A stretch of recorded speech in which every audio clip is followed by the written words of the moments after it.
let's talk a little bit about Tesla, because you have been an investor with Barron Funds since 2014. So more than a decade that you've been standing by Elon Musk. It's been a very good bet for your firm.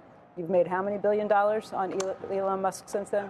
Made about $8 billion in Tesla from $400 million when we started. And in SpaceX, we've made about $4 billion since we started that in 2017. So about 12 or 13 billion we've made so far. I think we're going to make 5 times that next 10 years. You came out strongly in favor of his new pay package that could pay him $1 billion over time if they meet certain metrics. It was not a surprise to me because you've talked to us on the show for a long time about how you feel about him and how he is the key man and how none of these companies would be anywhere near where they are without him. Your conviction, why you believe in that, and then your concentration in his stocks at this point. I was shocked. In your personal portfolio, I think 65% of your personal investments are tied to Elon Musk through either SpaceX or Tesla or XAI. It's about 40% personally. It's about 40% in Tesla and about 25% in SpaceX, and the balance 35% in our mutual funds. And in SpaceX, I think we're going to make 10 times over the next 10 years. Tesla, I think we're going to make 5 times. And my mutual funds, I think we're going to make 3 times. So it's obviously riskier if you put a large percentage of your money in one entity. For our mutual funds, it's about 22% invested in SpaceX and Tesla, 11% apiece. And then XAI, that's an investment that's smaller right now, but we've only invested, I guess, $350 million in XAI. It's now worth $700 million. That was 2 or 3 years ago. And the next pricing is going to be probably double where it is now. It means about $1.5 trillion, so it's going to be in our top 10 in the next time they price. I was thinking back to several years ago when you actually sold some Tesla. You did it at the time only because the stock had increased so much in value to the point where it made you a little uncomfortable with how big of a position it was in the funds. It wasn't a commentary on you losing faith in Elon Musk or in the stock, but at the time you said, look, I can't as a fund manager have that big of a position in it. What has changed? Because I think you have a much bigger position today. Well, I didn't feel uncomfortable, but my clients felt uncomfortable, and I was being criticized for having such a large investment in one company. And we had bought stock at $10 or $15 a share, 12, and it was trading at 220.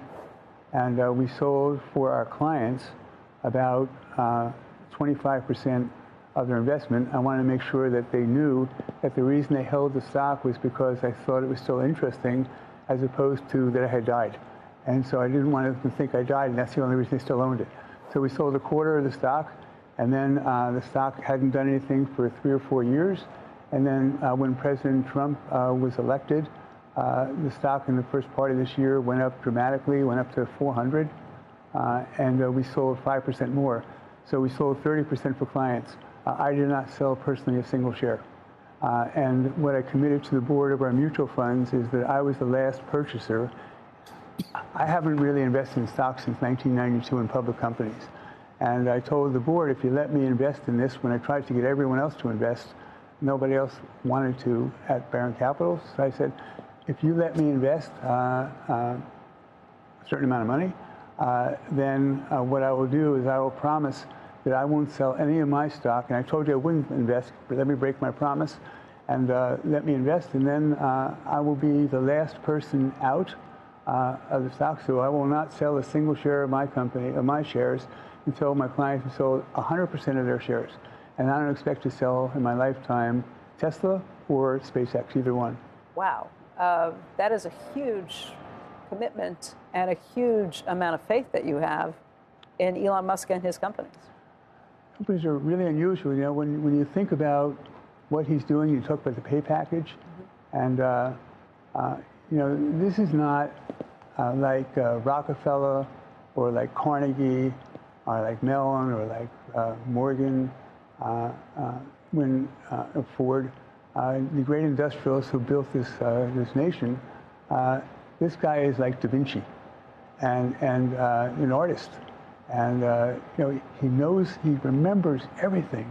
It's incredible.